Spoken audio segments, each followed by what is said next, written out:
5 seconds remaining. Dire team ban.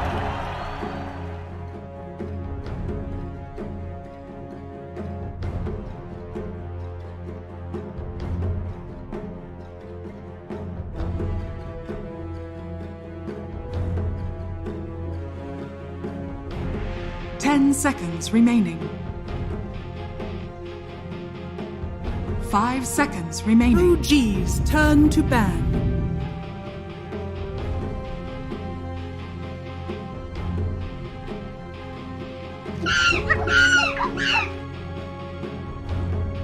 Dire team ban.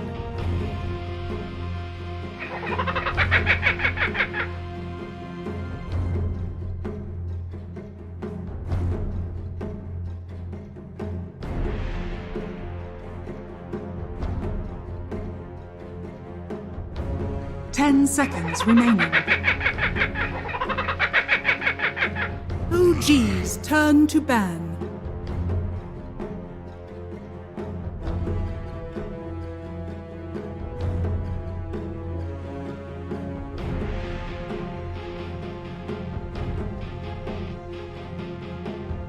Dire team pick.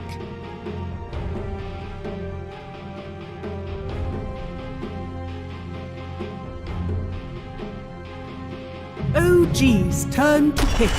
Slaughter.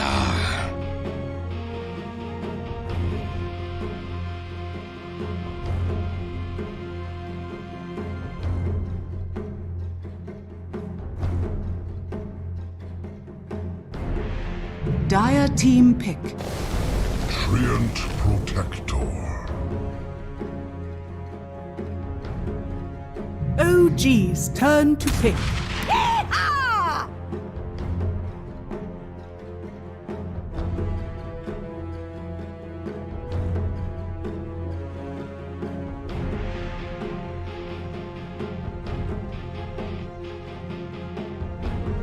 10 seconds remaining.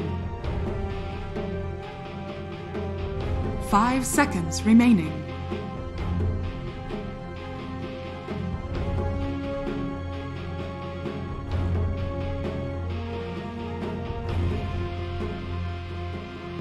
Dire team ban.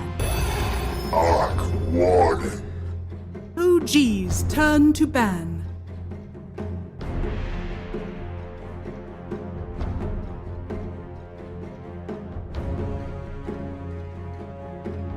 Dire team ban. OG's turn to ban.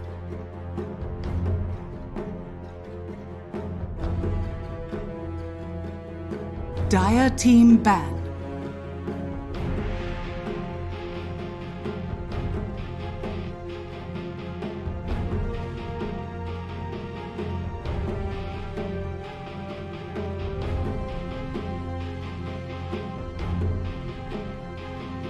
Ten seconds remaining. 5 seconds remaining.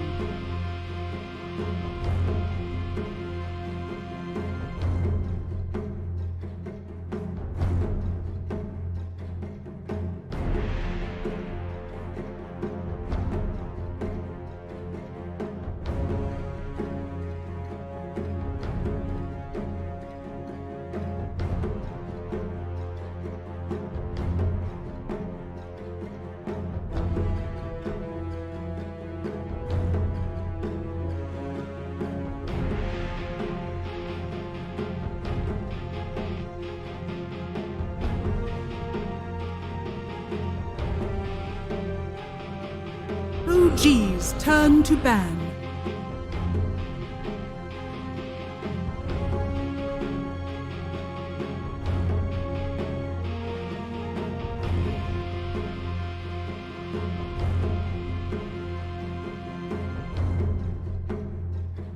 Ten seconds remaining. 5 seconds remaining. OG's turn to pick.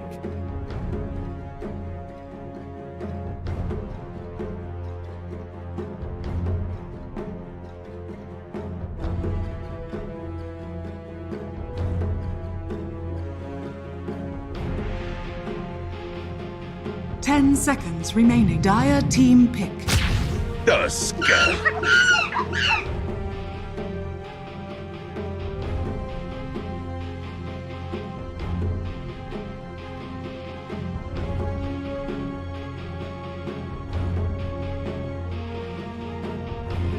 10 seconds remaining. 5 seconds remaining. OG's turn to pick. 10.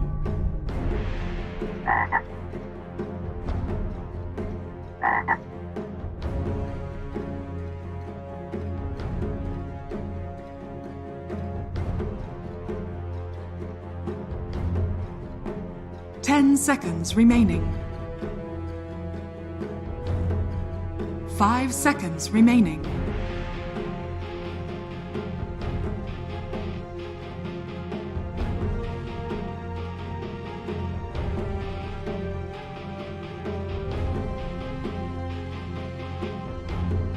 Dire team pick. Bad Rider!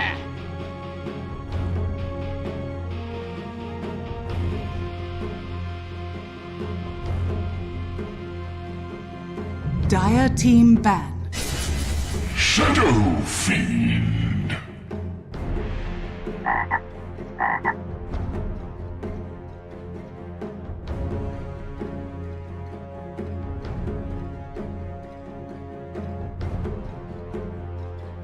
OG's turn to ban.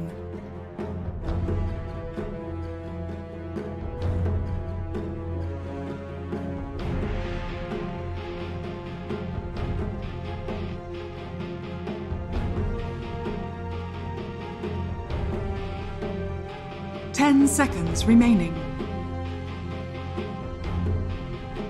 5 seconds remaining.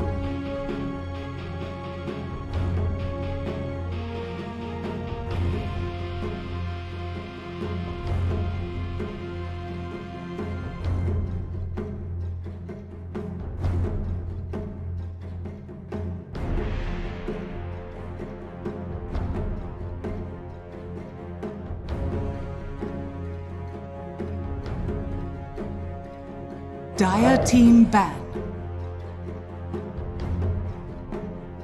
OG's turn to ban.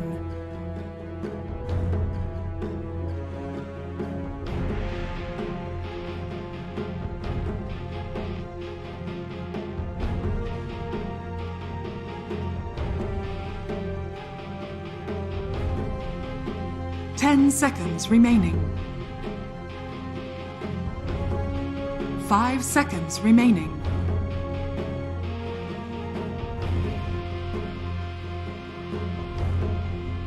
Dire team pick.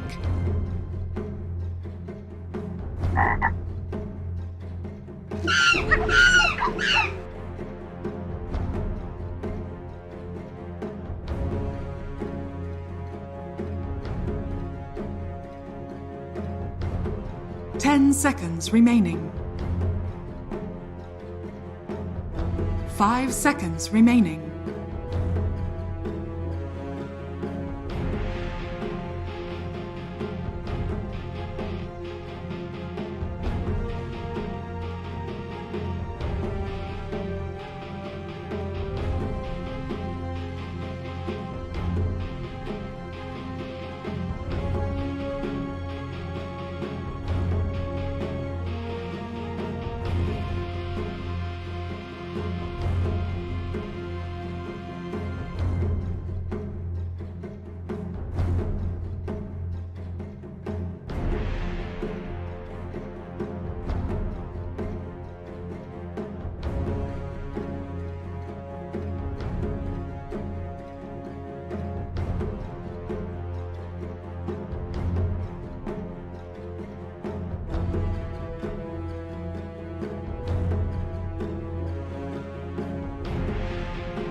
G's turn to pick. Weaver.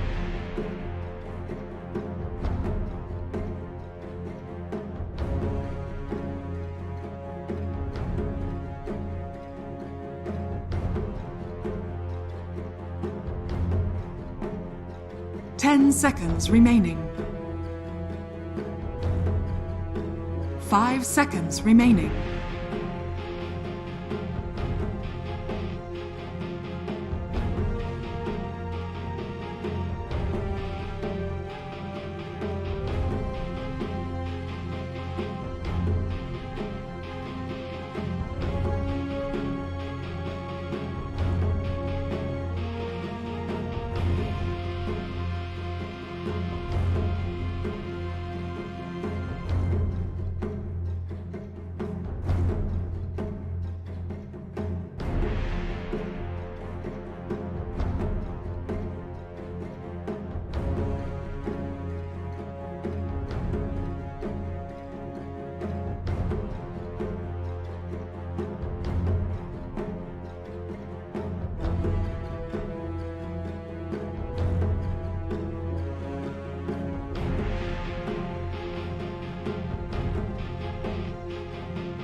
Silencer. Choose your hero.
So let's go, ladies and gentlemen. Game 2 is just about ready to start. Folks, what do we reckon? We're getting some exciting stuff. We're having this close-up Viking, SF, Weaver coming into action, and then OG switching it up a little bit. This time, Thompson's going to be on the arc board, and we get that mid-1 silencer.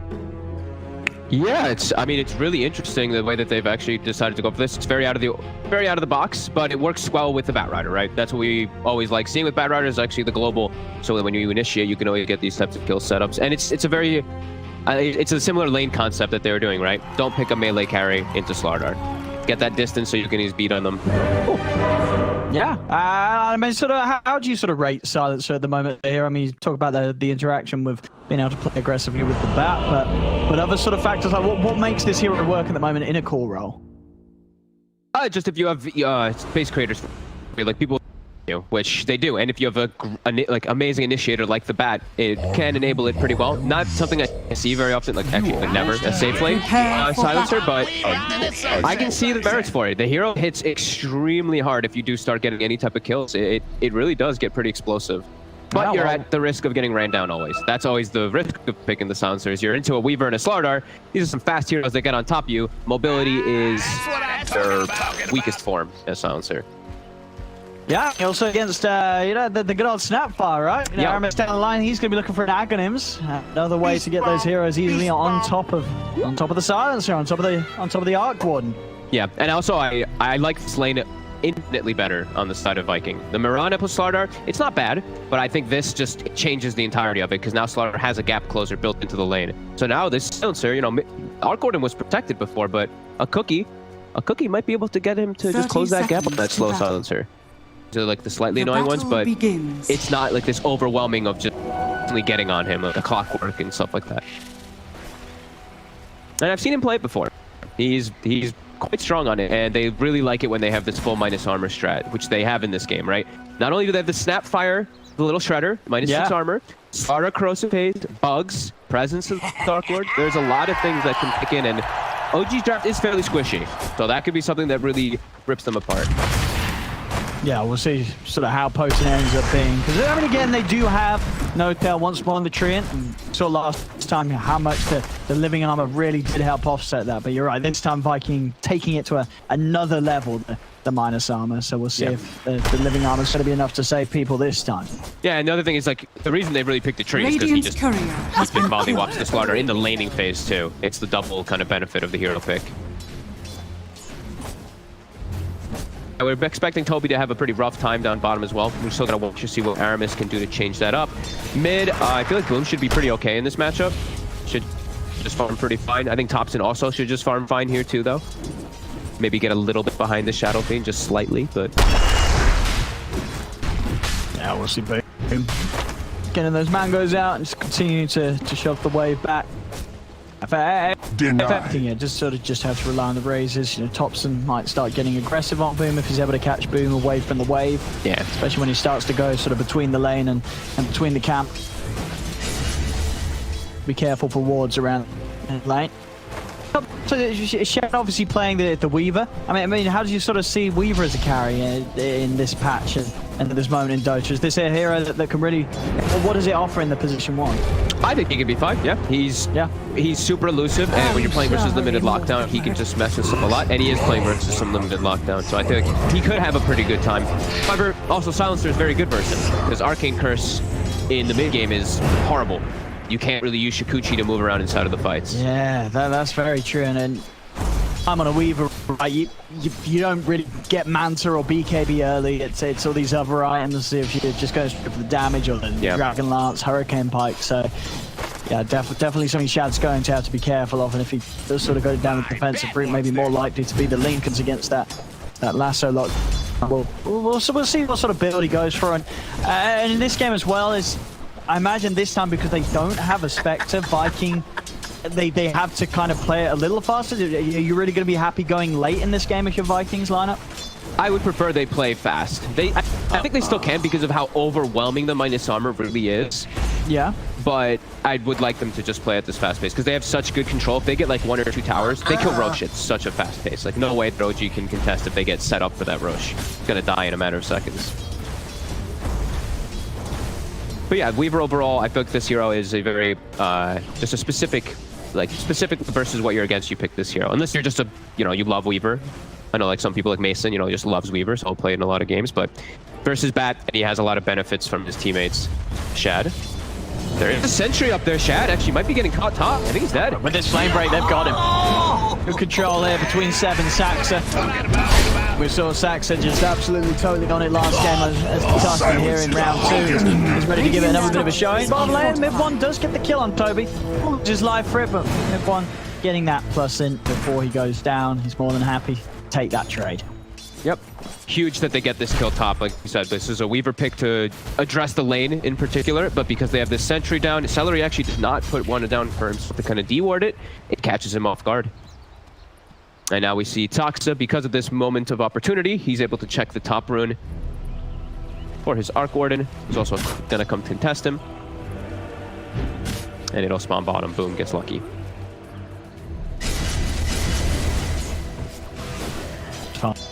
Continues to remain pretty even mid. The only one really falling behind right now is down on this bottom lane, but these sort of kills will certainly help out. Getting on top of Mid1. We can't take you this back. Combo. That's huge. Oh, it's still on cooldown, isn't it? Yeah, of course, he's got 40 seconds. That's, I mean, that lane is no. Yeah, they needed that. I mean, Toby was not getting a lot of CS down in 8 and 3. He was really struggling, but that will absolutely open up the lane back up to him probably taking over in lane CS. Salvaged, for sure. And that's what we're talking about, is this, the cookie. That's the X factor. There's the thing that changes the lane. Sure, it's a range hero, but you've got this closing mechanic built in the lane, built in from the hero.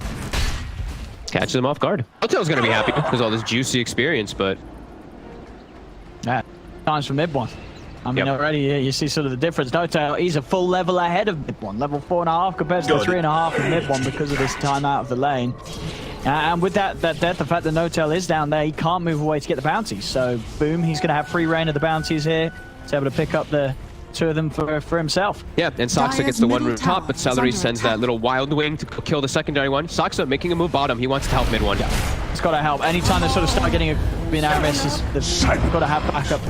Protect mid one. Make sure he doesn't go down again. And yeah, Saksa coming in does manage to do exactly that. I actually just want to see Saksa maybe not play so much in that top lane now. Play more on the bottom and mid side, because he can set up kills. Even on mid, Tempest double plus a tag team, easy kill onto that Shadow Fiend. And he can always turn those kills around Radiant's bottom. middle tower is under attack. Meanwhile, top, I think they've already done their job top, right? Like, the Batrider's already gotten more than we expected him to, and he got a kill, so everything's all good for Seb up there. That's what I'm talking about. Yeah, just Shad trying to make a move each time that the bugs are available, but even with them, Seb with those sort of 2 nulls and boots and windlace, he's very sort of tanky in half of these two to kill. And when it comes to rotations, Vikings probably not going to really move their heroes around too much.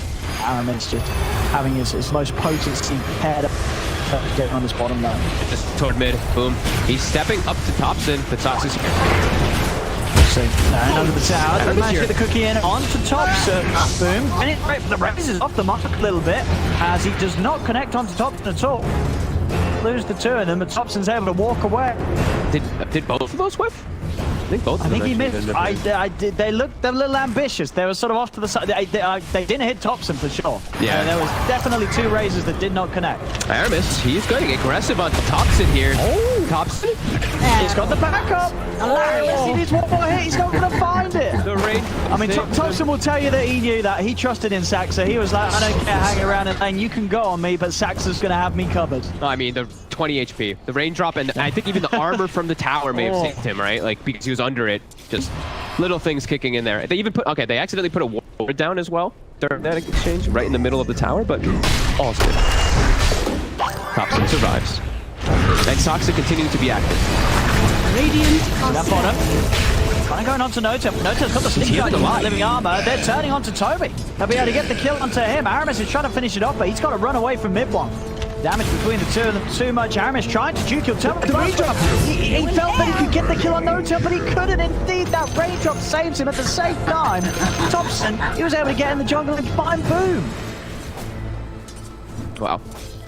Crazy stuff happening around here. We're going to see that replay actually early. We'll see boom again. I think it was 2 raises off the mark. First raise comes in onto Saksa, but then a bit of a panic as he just turns. And those 2 raises that would have killed Thompson. I think it would have. Yeah, I think he would have absolutely killed Thompson if he connected. I guess he did have the raindrop, but maybe not with the raindrop. But I mean, it would have been better than missing them. Yeah, he got turned somehow when he was trying to go for them. And we're seeing this build from No-Tail again. He's level 6, by the way, on this tree, because he got all that solo XP bottom for a while. I love this 3-point and leech seed, actually. It's so good for them to turn, because it's all about, like, Slardar is all about, like, you do this big ramp up of damage, but because he has these 3 points and leech seed, it's getting them a lot of extra kills down here. And now Midwin's got a Midas. He has Midas on line, and very good timing here. And with that in mind, you know, unless they can start making some moves onto Thompson, he's going to get a lot further ahead than Boom are going to be able to get his mid lane set. Jump in, drop the last solo for the quick kill onto Celery. Aramis just come in with the cookie onto all of them, but it's not enough to save Celery. Now Aramis himself in trouble as Thompson instead will try and run him down. Boom's coming across to force them away, comes in with the first raise. Been onto Thompson, but cannot close the gap. The double will fall, but again, Thompson, I mean, this mid-arc quarter, 4-0 and 1. Thompson having a beautiful start to this, thanks to these movements that his team's making, coming in and helping him get so many kills in this laning stage. Yeah. Double Midas as well, paying off, right? It's 11-4. They have a 1k lead, and they're both going for Midas for the greed because they've come out ahead in the lanes. And, you know, Sarkor always gets the Midas, but really solid start here from OG.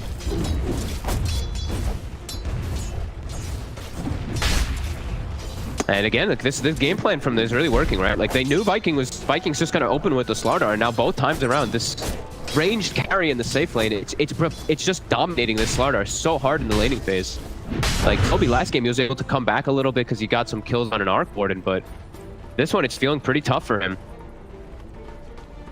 He is very shut down, even though he does have this, you know, Snapfire cookie that we were talking about a bit. See the wards from OG. all focused around the mid area, all focused around watching where Boom makes movements. These two warriors being able to watch wherever the Shadow Fiend Radiant's is jungling or tower doing is anything. under attack. Yeah, for Viking, but where is the easiest opportunity to make a move? Who are you trying to play around? Oh, Boom actually has to full drop a defensive Requiem to push Thompson away. Yeah, I mean, Thompson has just been so Dire's middle insistent tower with the is way under that he's attack. just, you know, going beyond this tier 1 tower and starting to poke his head into the jungle. He's just not leaving Boom any sort of space to back away. You know, Boom said, all right, let me have some peace. I'll leave the lane. But he's just on top of him, and bottom lane, Radiant Silence comes out. They're able to turn onto structures Toby again. Thank you. Or in for mid one, building up in this lane. Speechless. Mid lane, Saxa. He's able to walk off. Living Armor's there. They don't have enough control between Boom and Celery to do anything about this. Set top, Shad's actually getting a decent amount of damage on him, Shad. Has to be careful. Has to jump away. If he hits him once more, he gets lassoed and dies there. Bottom, Hotel. Yes, but mid one being a little cautious as Toby comes in with the TP. Notel actually doing so much damage alone to Aramis, nearly bringing him down. Toby will be able to stop Notel. Down with the crush, but that's just it for Notel. Saxon's over with the snowball. They are going to start firing off the Mortimer's kisses. That crush, they're kind of turning it around. They'll be able to get the 2 kills in response. They won't quite be able to get a hit on mid one, so not enough to slow him down and set up for Viking to chase for more. But Viking bringing Boom in, and you know, Boom finally able to get involved in some positive action there, getting around for those 2 kills. Attack. Toby gets sacrificed for the greater good there. For Aramis to get that good Mortimer kisses off there. Still though, they're not slowing down. Thompson's almost level 12 on this Arc Warden. He's gonna have a Maelstrom finished up at any moment now. Dire's The 2 middle carries, tower I mean the is 3 under cores just attack. aren't being slowed down at all on the side of Dire's OG. structures are Getting some fortified. support kills, but yeah, these 3 are just cruising. As top, they want to set up for Sad. They try again with the snowball. The lasso follow-up. Have they got enough damage? No, not quite. Didn't quite have enough there. I mean, maybe it was Saxon just a little bit too early with the Walrus Punch. Yeah. They held on until the end of the lasso. Yeah, they stacked them a little bit there. Hand of God though coming into play. But sure, maybe they just didn't expect that one to come in. Dire's top tower is under attack. Other day, Diffusal. Getting very close now for the Weaver. Okay. I mean, when he's got, if he gets that at a decent time, like he can still look to get involved, and Silencer is very vulnerable. But bottom. Dire's top Again, tower making is another under move. Slardar, Toby's trying to run the globals out. Toby pods the stick charges. They do manage to keep him alive, and now he's able to turn over towards Notel. And with a big hole coming out, they're able to blow up mid one. Viking, solid turn out here on the bottom lane, as again they're managing to find ways to enable Dire's Boom middle despite tower being is slowed under down. attack. And you can see on Boom's net worth, he is more than fine at this stage. He's been sticking to the jungle, and even with the way that OG's tried to pressure him out of this area, they are allowing him to get towards what is going to be quite a good timing on his BKB. Absolutely. There is some Dire's BKB piercing middle disables though. tower has 3 of them in fallen. fact, and a global. So lots of different things they do have with his bottom. They really want this tower. OG, they're doubling down, bringing 3-4 heroes. Shat will be able to finish off the tower. See how many lives they lose because of this, as Aramis will be left. Saxa yards out, they've grabbed another. Notel closing the gap with the lead. You see the knockback from the flame break. The tower, but it does cost them the lives of both supports. Keeps responding and getting these big kills in return every single time it feels. They're waiting on the high ground here too, Shad. Shad's coming There's a in for sentry this. for him. Quick with the time lapse. As soon as he's aware that their setup is careful, 300 away from having a defusal. Lasso, get him up onto the cliff. He's stuck, but the cookie save. Aramis able to get off the cliff, keeps him safe still. He has to use pressure to push him back. Is he going to cost him his life? He's still alive. Fine before, but now the Mortimer's still coming out. They're getting kills in response. They'll find Notel. Shad's trying to run down mid-one. Mid-one trying his best to juke away on the Weaver, but 7 mid-one on top of Shad. Shad pots the stick, but he's too squishy. As Thompson, he's just cleaning up. Only Aramis is left. He's doing his best to run, but the spark rates are being laid down. The silence kicks in. Seb diving and tanking the tower as they'll claim another kill. And with that team one, as OG clean up. Viking this time not able to push them back. That area almost ends up being a pretty decent spot for Viking because it's so clustered with the Mortimer's kisses and everything, but we're seeing that farm really come into play. Thompson He just walks in from the high ground, and because he's this massive Arc Warden, and we have a sentry down, he's able to get so many cleanup kills. That was without global too. And they get the big initiation onto Toby again and again. Toby's just, his poor game just getting harder and harder. He's sub 4,000 net worth at the 15.5-minute mark home. And this is certainly going to make things on the top lane. Shad. Hotel's got the setup with the overgrowth sentry down straight away with the time lapse, but after it, they're ready, waiting with the global, so no further escape for Shad. That's 22, right? 22 int now on mid one. It's a lot. It's the a lot brain is already. getting bigger. Radiant are scanning. And we're seeing just, it's much easier for OG to make these aggressive moves here because they have easier forms of initiation. It's tough for Viking. They just don't have this great frontline initiating tool because of how shut down Toby was from the laning phase. And now, speaking of Toby, another jump. Thompson's in with the Tempest to provide that extra bit of damage. Toby cannot escape this as they are just destroying him now. And as you say, this was something that the panel said that Dire's it's very top tower important is for under Toby to have a attack. good game. He needs to be sort of the driving force for Viking, and Dire's OG's showing structures are that fortified. they're very much addressing that as they continue to just bully him out of the game, out of the lane every time that he comes back into it. see what they can do top here though. They have the defusal. So they've got the kisses coming out. Midbon does out as well. Midbon being surrounded. The silence does kick into Boom, but Midbon will fall. Able to use their resources to take down one, but on the side, the fight continues. It's Shad and Aramis find themselves the kill on they're going to get Severs what they are. Okay, big return kills there. Yeah, Shad able to clean up nothing. The diffuser blade is we're seeing just allowing him to do a lot of damage at this point of the game. And when the fight do start to fall apart, Thompson out with the PP, nothing from Shad, of course, to be able to cancel that. You get the double though. Thompson actually in a position where he's able to kick out a lot of damage before he does finally fall. That was nice. I like that little spot there he found for himself. But yeah, great wraparound from Viking. They set themselves up finally to get some type of return kills. So Toby, he's under a ward here. Toby run. Oh no, Toby! Oh, he's dead. He is very dead. +2. How much int does this Slardar have? Ooh. Oh no. Not a lot. 303 mana. 300 mana with a bracer and a wand. That's he's lost. I think at least almost like 8. I want to say like 8 to 10 in almost. Yeah. Time to invest in mangoes, boys and girls. If you're at home, they're going to be heavily invested in by this game. Going to need all the bursts of mana as Thompson again. Just the map's it's not a nice place to play against this Arc Warden right now. Arc Warden and Batrider with such early bots. They're just constant threats all over the map. Even bots on silencer. It's just the global pressure from OG that they're setting up this game. Dire's top tower has fallen. Now Mid-1 sweeping over towards the mid. That's 5.7 stacks are on the lead. Boom's going to get jumped back, so dragged back into it as Boom taken out. And it's just the way that OG can make these moves right there. They've got these perfect heroes to just anytime anyone comes anywhere close to the tier 1 tower, shows in a lane, OG's lineup jumped, and it's going to get the kill pretty much every time. Yeah, and they'll always have at least 3 heroes because of those bots, right? They triple bots to be able to join for the fights. It's Toby, does he have the blink yet? Boom. Toby still doesn't even have a blink to get into the fight. Buyback did spook them enough to back off, but it isn't going to be OG playing passive. They'll leave Roshan and try for a smoke wraparound. They know that Viking GG are going to be held over on this side, prepared to jump into the pit when they see OG going for it. OG wants to catch them beforehand. On top set. He's already hitting hard. Radiant are scanning. And we saw Mid-1 get pretty farmed on the Arc Warden last game. Thompson's seen it as a challenge to try and outdo it. Oh, the shards. Boom. Got BKB ready to pop if he feels threatened, and he's going to use No-Tail. Holds him back though through the BKB with the overgrow.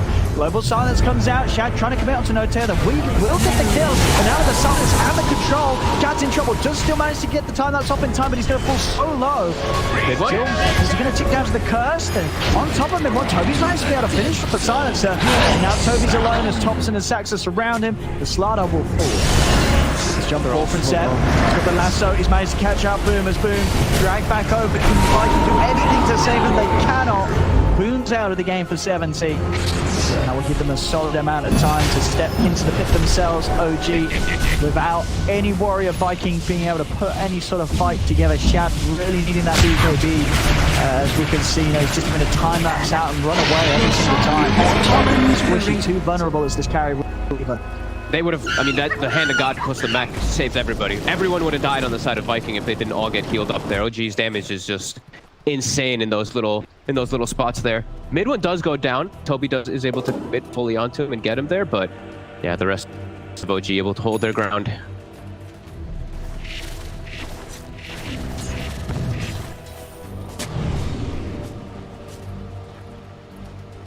Viking. I mean, yeah, until that BKB is there for the Weaver and for Boom, going for the queuing up at least the Satanic.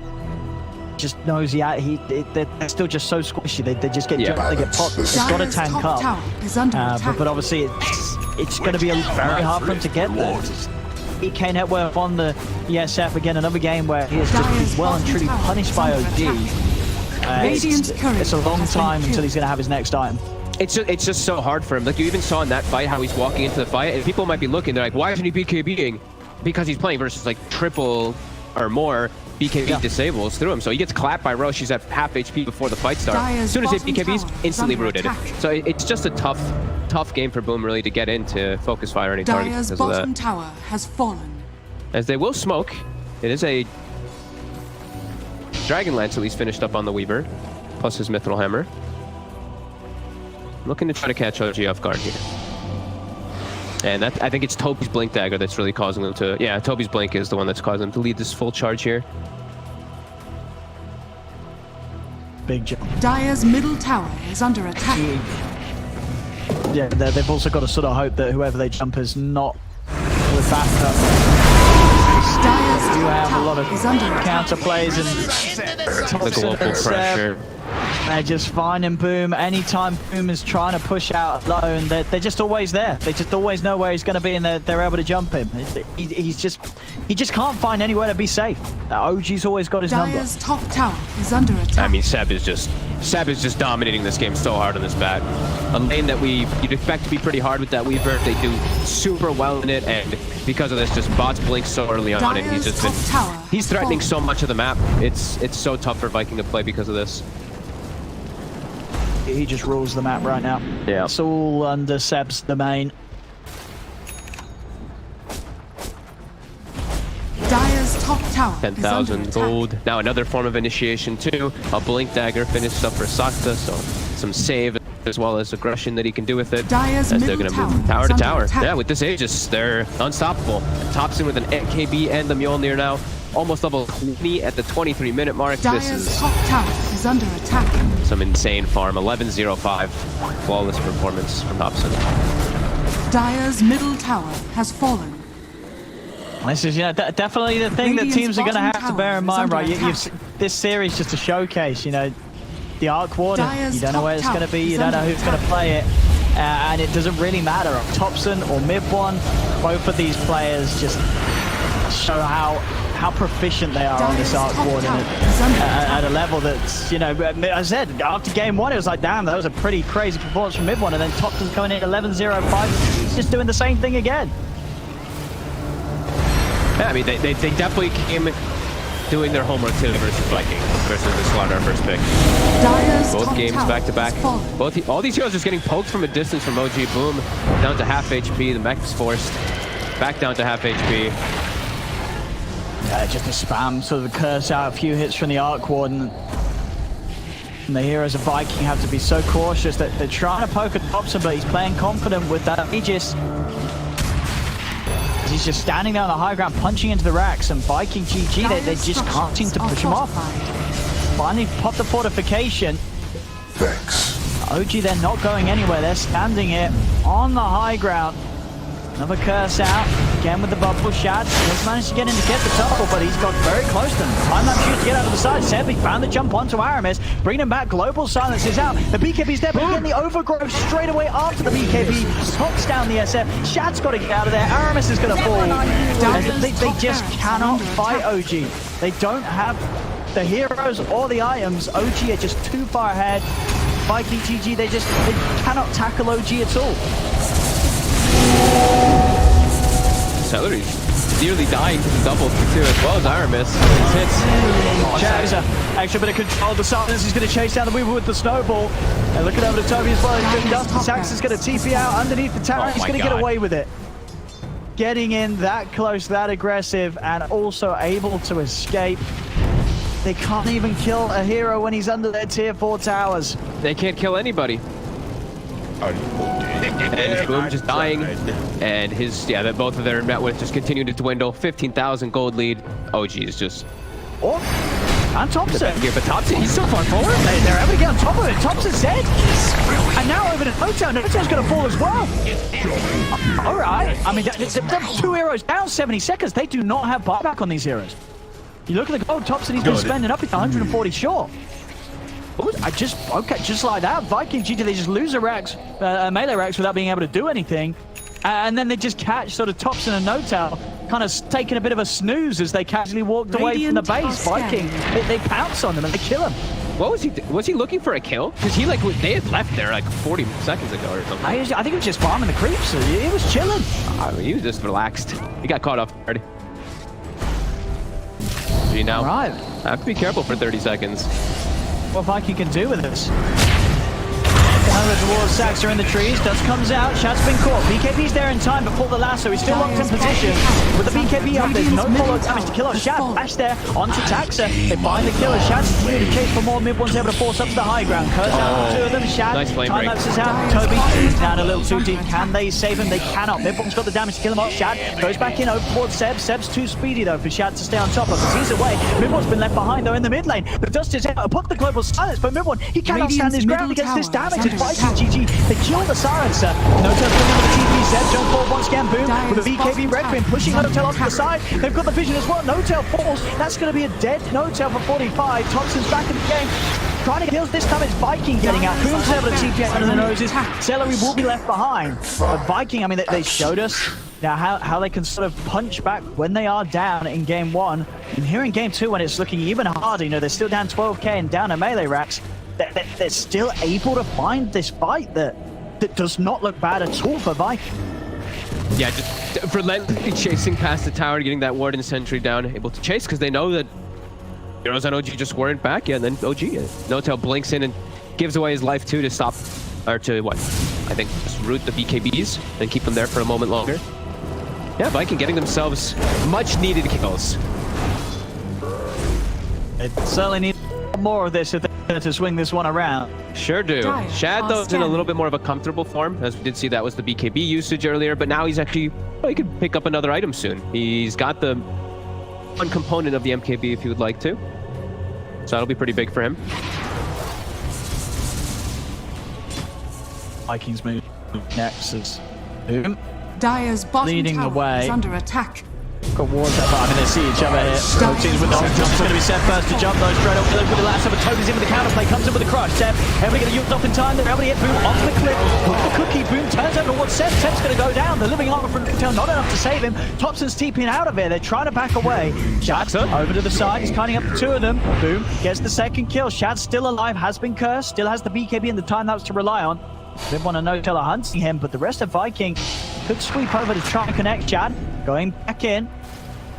Cooch, it does mean that curse is going to last for quite some time, but so not enough to kill him. He picks up the demon edge, he gets out of there.